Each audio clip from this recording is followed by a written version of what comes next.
ಶಾಲಾ ಮಕ್ಕಳನ್ನ ಜೇನು ಕೃಷಿ ಅಧ್ಯಯನ ಮಾಡಲು ತೆರೆದ ಪಿಕಪ್ ಮತ್ತು ಟಿಪ್ಪರ್ನಲ್ಲಿ ಕರೆದುಕೊಂಡು ಹೋದ ಕುರಿತು ಸಾರ್ವಜನಿಕರು ಆಕ್ರೋಶ ವ್ಯಕ್ತಪಡಿಸಿದ ಘಟನೆ ಬೆಳ್ತಂಗಡಿ ತಾಲೂಕಿನ ಬಳೆಂಜ ಗ್ರಾಮದಲ್ಲಿ ನಡೆದಿದೆ. ಜೇನು ಕೃಷಿ ಅಧ್ಯಯನಕ್ಕಾಗಿ ವಿದ್ಯಾರ್ಥಿಗಳನ್ನ ಸರಕುಗಳಂತೆ ವಾಹನಗಳಲ್ಲಿ ಕರೆದೊಯ್ಯಲಾಗಿದೆ.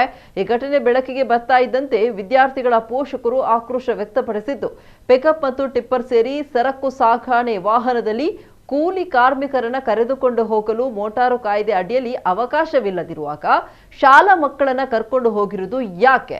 ಅದಲ್ಲದೆ ಈ ರೀತಿ ಕರೆದುಕೊಂಡು ಹೋಗಿ ಮಕ್ಕಳಿಗೆ ಏನಾದರೂ ಅನಾಹುತ ನಡೆದ್ರೆ ಯಾರು ಹೊಣೆ ಅಂತ ಮುಖ್ಯೋಪಾಧ್ಯಾಯ ಕಿರಣ್ ಅವರನ್ನ ತರಾಟೆಗೆ ತೆಗೆದುಕೊಂಡಿದ್ದಾರೆ.